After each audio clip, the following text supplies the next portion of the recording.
You're watching The Advocate on Plus TV Africa. Time to liberate the man. Every responsible man wants to satisfy his family and his wife in terms of providing for their basic need and also satisfying the wife in Zelza room.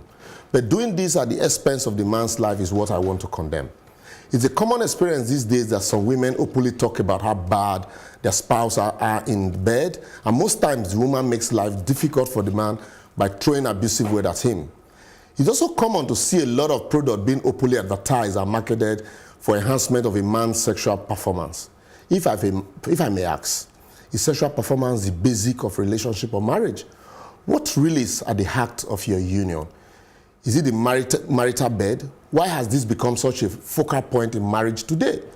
Why do men allow themselves to feel responsible for this state of affair to the extent of putting their lives on the line? Is this not just about mocking God who created you? At the end, you may die satisfying a woman. Why does the women not feel they have a role to play in resolving the matter at hand? It takes two after all. It's important to note that a man's sexual performance depends on a lot of factors, such as stress, diet, medical conditions such as diabetes, and drugs such as antihypertensive, and as well relationship problem, which issues may well make for another advocacy entirely. Men, please do not harm yourself in any way by trying to prove that you are a man. Don't assume that sexual performance or non-performance defines your masculinity. Resist the narrative being imposed on us by society. Women also, you have a major part to play in reversing this narrative, which could ultimately amount to a matter of life and death. Research has proven that performance-enhancing drugs have major side effects, including heart attack, sudden vision loss in one or both eyes, sudden hearing diseases, or hearing loss. Don't die in the line of duty, putting your life on the line for what is merely one aspect of your crucial life in the home. Let's ensure that we put things in proper perspective before it's too late. And what do you think, guys? Yeah, you know what? Look how Uche jumped into that one. Because you know how this really even goes back to what I was talking about, that we always look at it and be thinking that the men have it better than we do. But look at what this man is going through. That these are part of the problems of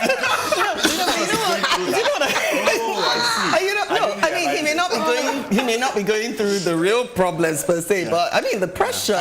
This is part of the downside of patriarchy. I get this a lot is from patriarchal systems. You're right.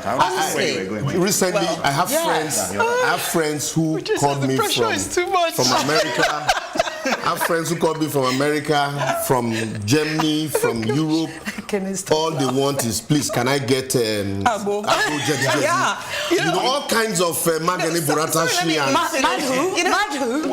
This topic is so timely. Why do you need it? Do you need it? No, this topic is so timely because only this week I heard about the billionaire who, decided, I think he's a 60-year-old or around that age, finally decided that he wanted to do a penis enlargement, and he died whilst doing it.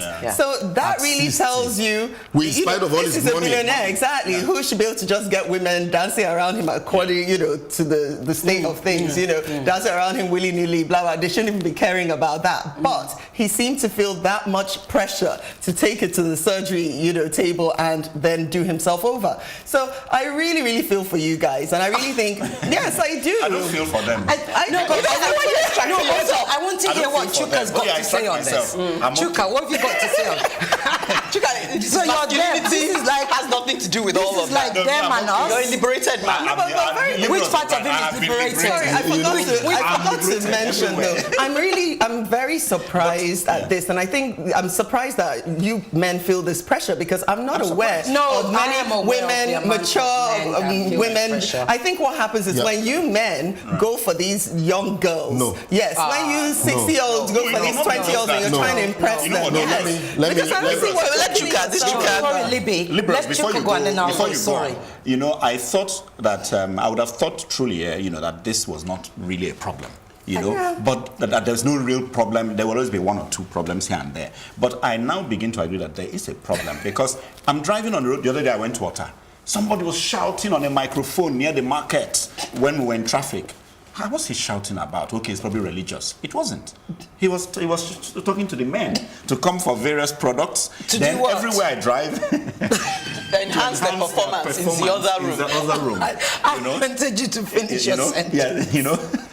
And I hope that man he's also doing his own, the man who started the other room. Oh. So anyway, while we're at it, I was quite, everywhere I go now, I see adverts. Everywhere. They're written on the road, on the walls, in magazines, newspapers, everything. It's amazing. There must be. So where is the pressure coming from? Let me tell you. Let me just come in. What started all of this, the metropolitan nature of our society these days. You're in traffic, and you get home, pressure. And so you get home, all of those pressure also adds to limiting your performance. Yeah. And so some people, instead of them to understand that these are some of the associates issues, they would rather want to use performance enhancement drugs, rather than take the natural way of either rest or eat properly to achieve maximum performance. Allow me to come in, and honestly, funny as it is, Liborous, I'm so totally in agreement, and Uche, you see, earlier I said to you, you're looking at feminism from a very narrow point, right? And how the biggest issue we have here, the biggest disease we have in the world is patriarchy and patriarchal structure. Liborous is so She's been given a window. No, it's very related. Liborous is so totally, and I've always been aware of the fact that there's too many pressure on men. I was arguing with you earlier about the fact that men are vulnerable, but they're not allowed to show their vulnerability. There's also that thing where a man is not allowed. How many men will come to their next man and say, "Oh, you know what? There's a problem down there, mate. What do you do?" Maybe some of your friends are saying, "Send me Agbo," because it's a subliminal messaging. But we women will be like, "Oh, you know what? I found this in my breast, how does it feel for you, whatever." We're much more, we're more open to each other in that way. Now, going back to this whole sort of using performance enhancement drugs, it's society. He's correct. Stress. Look, many men, it's the ego, and society brings it onto men, and men bring it onto themselves. The ego, the masculinity, I must be the man, I must produce. And all of it is so wrong. Simple fitness. What causes a penile erection? Blood flow. It's that simple. All it is blood flow. But right? So if you get fit... I also need to correct quickly. I'm waiting to come in. You find that also... There's also the pressure from some women. Make me feel like a woman. Oh, yes, I agree. Make me feel like a woman. Yes, yes. So even older women don't feel like women. Can I come in? Can I come in? Because I was asking the question, and permit me to be naive on this. Why is it that they even use the expression performance? Why is it a performance? So that's my problem with it. My problem is that they're taking something that is meant to be an extension of an intimate relationship, a natural extension, which is why it's called lovemaking, and turning it into a performance, which is why a lot of people fall foul. Even the woman, I'm coming. Permit me to be naive. I'm coming. I know you have that to say, but I'm still taking it back to what I believe should be at the heart of it. And because of that psychology of being performing, of course you're going to have issues already. Because for me, it's something that if you had a proper relationship with someone, you could even work through these issues because they could be psychological. Exactly.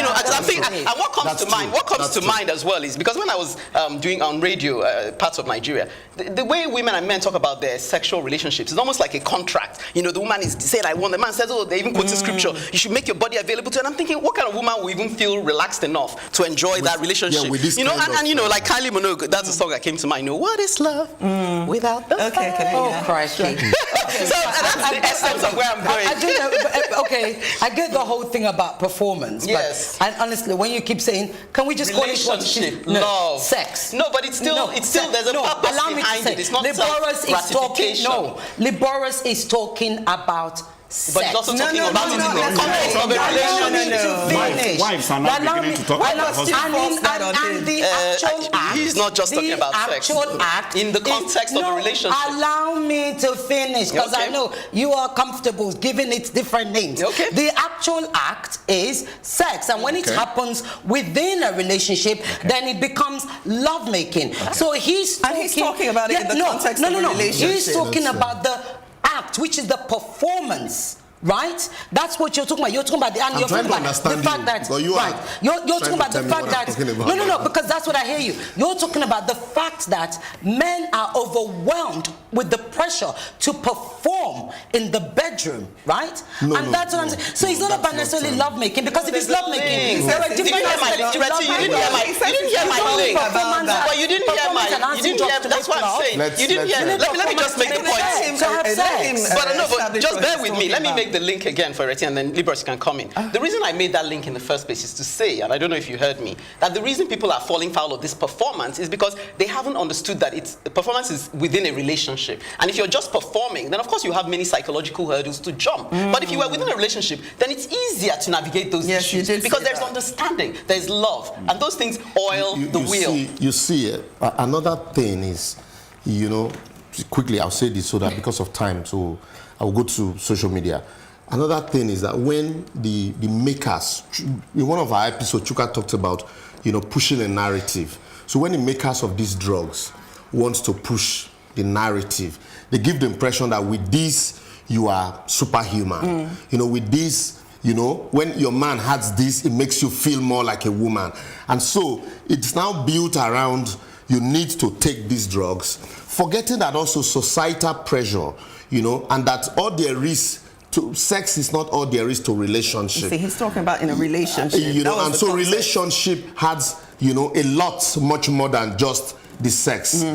So the sexual aspect of it is what the concentration is on now. And that for you to achieve maximum happiness in a relationship, once you have this, you know, once the sexual part of it is fulfilled. And that's why you hear the woman say, make me feel like a woman. The man says, oh, I made her feel like a woman. But at the end of the day, you still see them quarreling. You still over little things in spite of, you know, that aspect.